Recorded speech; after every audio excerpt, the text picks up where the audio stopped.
The world is changed, consumed in war, terror, disease, and through it all, the obsession grips me.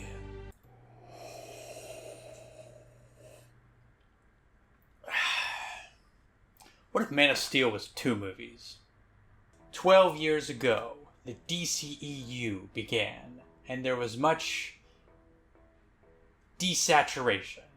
Now, with James Gunn's Superman 2025 marking the dawn of a new age of an old universe, I wanted to take this time for a special look back at Zack Snyder's attempt to lay the groundwork for DC cinematic dominance. To be clear, the main focus of this discussion is one of story structure. The fanboys, critics, and essayists have been over this movie with a fine-tooth comb in all the usual ways. Nor are we talking about Man of Steel 2 if they had simply continued the story directly. I'm asking what it might look like if we took the movie as it is, beginning, middle, and end, and expanded it into 2 films. Now the short answer is it would be Superman 1 and 2 again.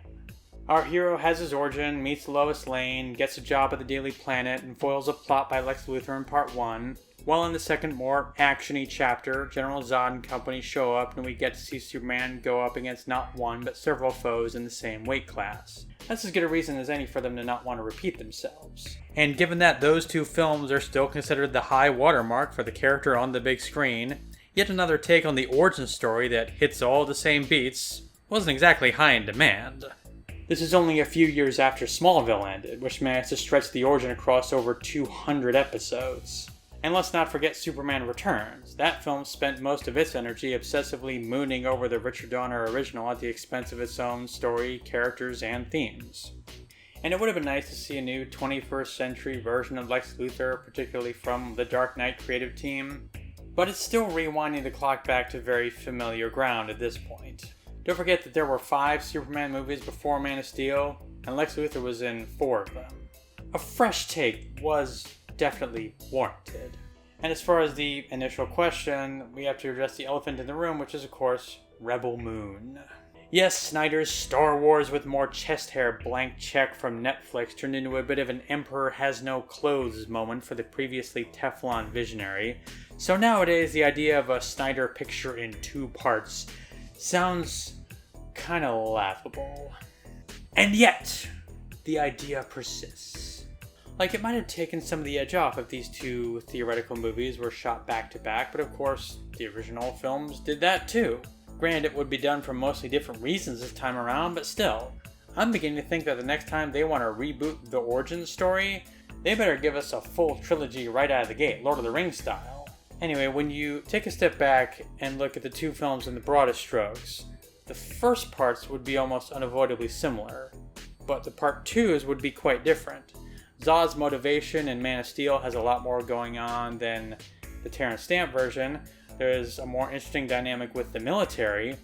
And of course, there's no reason to rehash the whole Superman gives up his powers to be with Lois. That was just for that movie. So eventually, this rebooted series would give us a completely different take on the material after we're done slogging through an entire film's worth of familiar territory.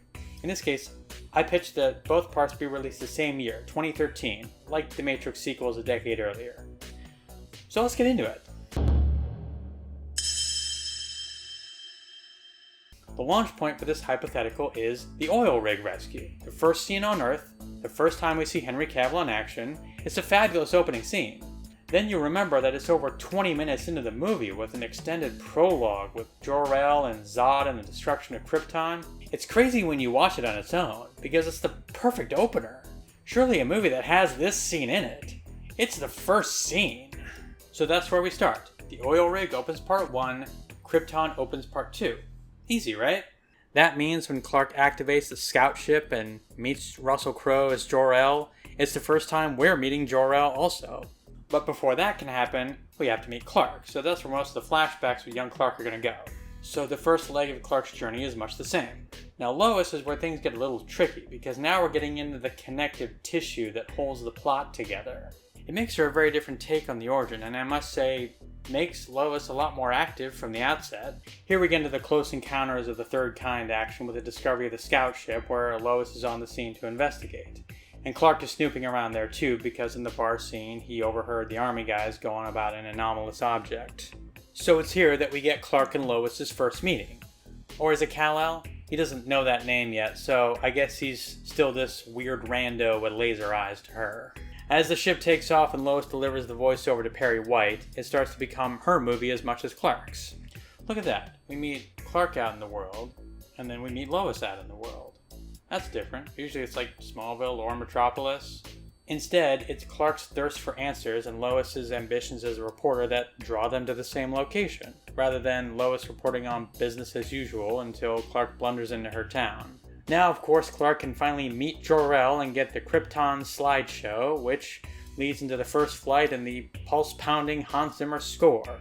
The cool part of this is we get to take the journey of self-discovery with Clark, rather than waiting for him to get the explainer that we got in the intro. Now up to this point, we've been going pretty linear through the film, but now it's time for some fun. After meeting Jor-El, Clark returns home to Martha. We're going to take the very end of Man of Steel, where Clark starts working at the Daily Planet, and splice it in here. I can see Clark figuring out who that woman was and where she works and saying, I need to go to there, and also, I can do that job. This raises the question of whether or not she recognizes him as the guy from the spaceship. I mean, it was dark, she was injured, did she really get a good look at him? I mean, it's certainly an interesting choice for Man of Steel to save him joining the Daily Planet for the end. But, you know, we are kind of bringing it back to a more traditional telling here, so let's continue. On that note, we also get a proper introduction to the Daily Planet. Y'all, it is insane that this scene occurs after Black Zero. Look me in the eye and tell me that this bullpen is recovering from a devastating alien attack that flattened half the city. From this point, we're kind of winging it. Now that Clark is in Metropolis, what would normally happen is he and Lois would get properly acquainted. We would wrap up the origin by revealing Superman to the world and meeting Lex Luthor. The former usually comes in the form of a grand action scene where Superman rescues some sort of aircraft. I don't know if it would be as on the nose as Superman, like, stopping the plane from hitting the second tower, but I wouldn't put it past this bunch. From there, Clark, Lois, and Lex can all get to know each other. Okay, hang on. I know we all feel a certain way about, like, Eisenberg's Lex Luthor, but for simplicity's sake, this is our Lex. So they all get to know each other. Lex unfurls his scheme. Superman stops him. There's kryptonite in there somewhere. Superman overcomes the obstacles and saves the day. I don't really want to write the whole movie out, but I can create an impression. And I'm going to do my best to keep this within the Snyder style as we've come to know it. So, we meet Snyder's version of Lex Luthor. Clark and Lois get an assignment that eventually takes them to Lex. The big disaster thing happens that serves as Superman's debut to the public. Before long, Lois puts two and two together, and we get the scene where Clark finds Lois at Jonathan's grave, which begets the flashback of what happened to him. Say what you will about Pa Kent's choices, but this scene definitely belongs in part 1, because part 1 is all about Clark's journey to manhood. And I don't mind Lois learning his secret this early on, because this isn't a TV show or a comic where we can play the secret identity gag for a few years. Plus, it helps this version stand out from the others. And it wouldn't be complete without the kryptonite. In Superman Birthright, which the filmmakers definitely took some inspiration from, Lex has the K from Jump. He's been tinkering with it ever since his days in Smallville. I kind of like that. He just has it already. And he throws this big expo showing off the kryptonite as this cool new power source that he alone knows how to harness. Clark and probably Lois are in attendance, and Clark is visibly affected by the kryptonite. And I guess some bad guys attack. Superman tries to fight them off, but the kryptonite makes it difficult.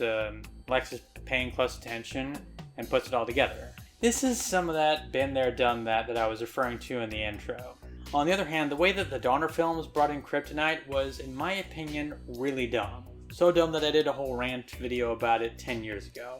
So this is one story point that there's a lot of room for improvement. And Man of Steel has a much stronger military presence, which is another element that distinguishes it from other versions. So, in which part should Superman surrender himself to the army? Because that's the Snyder story, we're keeping that. It could go either way, but I'm going to go with part 2, because in the film as it is, he's doing it because Zod is coming. In part 1, he'll have a few run-ins with like familiar faces and fatigues where he can make a good impression. Here's an idea. As things unfold, we can also have Lex, engineer things to lure Superman into some kind of shootout with the army. Now, Superman doesn't need to fight back, which is probably what Lex really wants him to do, and gets really pissed off when he refuses. But when Lex sneaks into Kryptonite, then things become actually dangerous for him. It also prevents him from just flying out of there. It's kind of giving the scene from RoboCop where he tries to arrest the bad guy, but then he breaks out Ed 209 and gets his ass kicked, and then the cops open fire on him. Yeah, you want your Jesus allegory, you want to try this on for size. So yeah, while that's going on, Lex puts his big plan into motion, so Superman has to deal with the army, the kryptonite, and getting his powers back up, so that with an assist from Lois, of course, he can take flight and stop Lex as only he can. And somewhere in there, we get a run-in with, Chris Maloney saying, "This man is not our enemy." Aspects of this are simplified from BVS. Instead of Batman gunning for Superman, it's the army, and there's no convoluted changing of hands with the kryptonite. You know what I'm saying? And Lex's scheme would have to involve getting his greasy mitts on that scout ship, not dissimilar to his tinkering in BVS. So yeah, I can see the ship being a major plot device in both parts. Have him plug his stick of kryptonite into the USB drive, see what happens. And whatever he sees in there would give him some kind of foreknowledge of the ship's true purpose and Zod's plan in part 2. He would get the part 2 spoilers, basically. Another little quirk of this is that the scout ship actually has a whole movie to exist as the Fortress of Solitude before Zod can come along, commandeer it, and turn it into a weapon. So that reminds me of something. The Donner films were weirdly averse to Kryptonians having spaceships of any kind. Like most modern adaptations have the Kryptonian ship that brought Kal-El to Earth stashed away in the Ken farm, right? Instead, Clark's ship burned up on re-entry, leaving only the seed crystal. And then Zod and friends flew to Earth on their own power after they escaped the Phantom Zone. Even Supergirl didn't bring her escape pod with her as she burst onto the scene. So count that as another way that we're doing things differently around here. Everybody's got a spaceship, and we're going to be smashing them into each other. Another crucial ingredient, of course, is Jimmy Olsen. Now, Snyder didn't seem too interested in Superman's pal, except to immediately shoot him in the face. And obviously making him some kind of CIA spook is absurd. He should be at the Daily Planet. If it ain't broke, don't.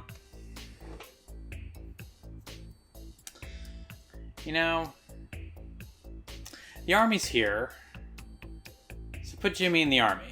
We do the thing where a lot of the top brass just don't trust Superman, but Jimmy thinks he's cool. And then when the rest of the army opens fire on Superman, Jimmy instead teams up with Lois and helps Superman escape. And then from then on, he's part of the gang. And you know what? I think I know an actor who could fill that role. His name is Joseph Mazzello.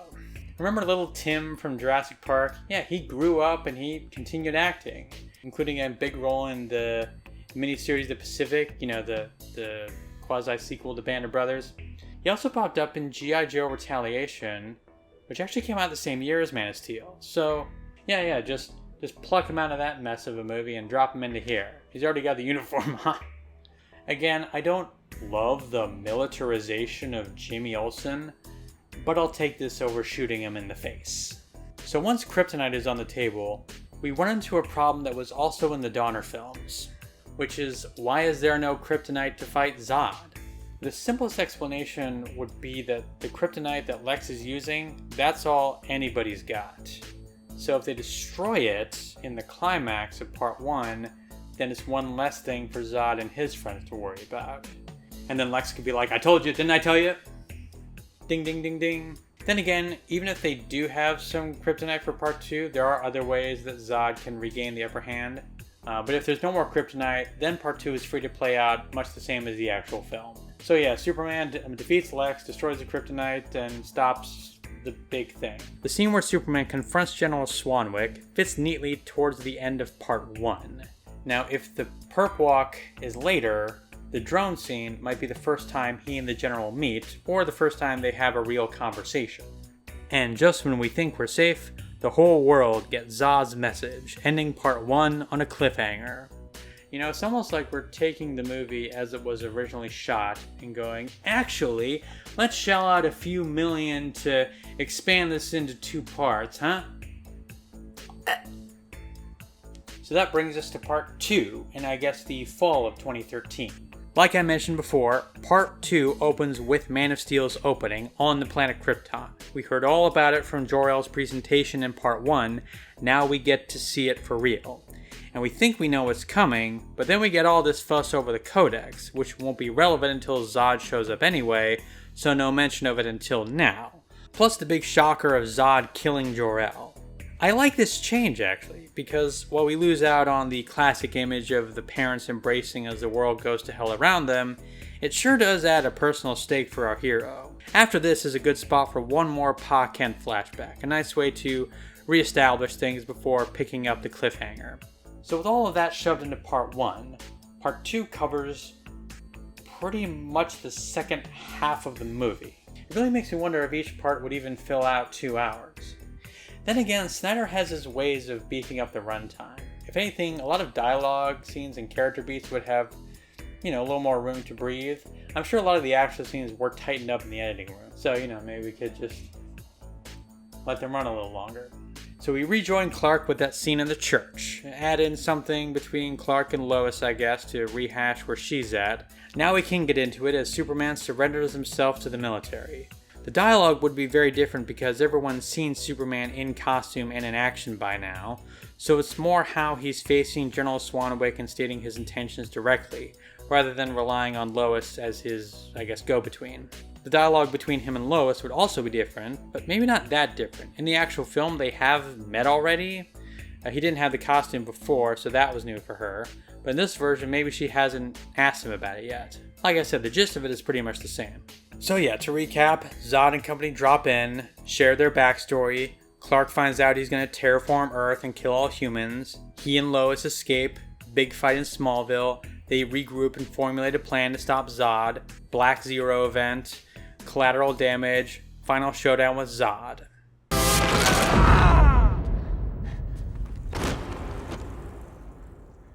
I've always felt that this moment might go down easier if there was a little more distance between the origin and Zod showing up. Like, he makes a name for himself and wins the public trust as a big damn hero in part 1. But then part 2 is the darker chapter that ends with all this death and destruction, capped off with him murdering the bad guy with his bare hands. As powerful as that moment is, the movie doesn't give it much time to reflect on the act, instead devoting its remaining runtime to wrapping up the origin.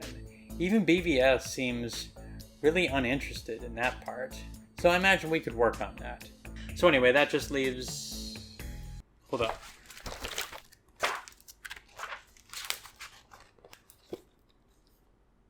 That's it, there's no more movie. How about that? Every scene after the defeat of Zod has been moved to earlier.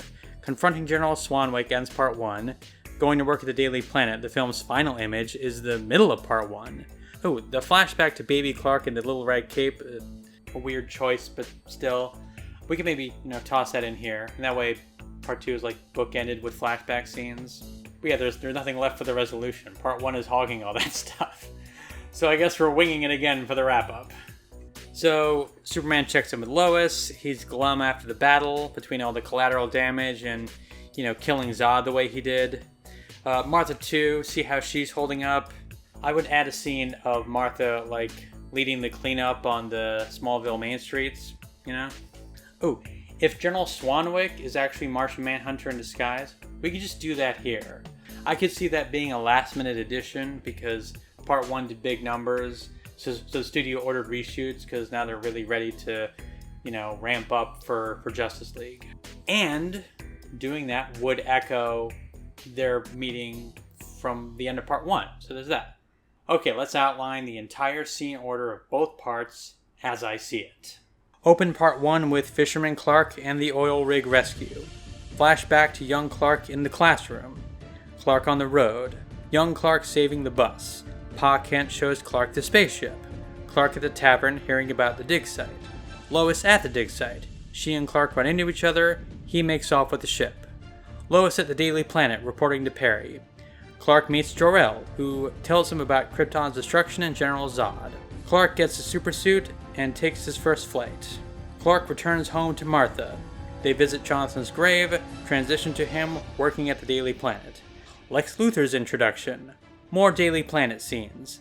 The big thing happens where Superman makes his debut and saves the day. More scenes of Superman doing hero stuff with various reactions, including General Swanwick and Jimmy Olsen. Lois follows the breadcrumbs to Smallville. Clark confronts her at Pa Kent's grave and explains how his father died. Lex does his big Lexpo, shows off his kryptonite. Superman has to fend off an attack, but the kryptonite makes it difficult. Lex lays out his plan. Superman flies into Lex's trap. The army rolls in to shoot at him. Lex turns on the kryptonite. Lois and Jimmy help him to not get killed. Superman regroups, foils Lex's plan, and saves the day. Lex goes to jail. Superman tells the General to stop following him. And finally, Zod broadcasts his message to the world. Part 2 opens with Krypton. No cuts. Quick flashback to Pa Kent consoling young Clark. Clark at the church asking the priest for advice. Superman surrenders to the military. Talk with Lois. They make preparations for Zod. The Kryptonians arrive. Superman and Lois board their ship. The atmosphere saps his powers. Zod gives their backstory and shows them a vision of what they're planning for Earth. Lois escapes with help from Jor-El's ghost. Superman breaks out and rescues Lois.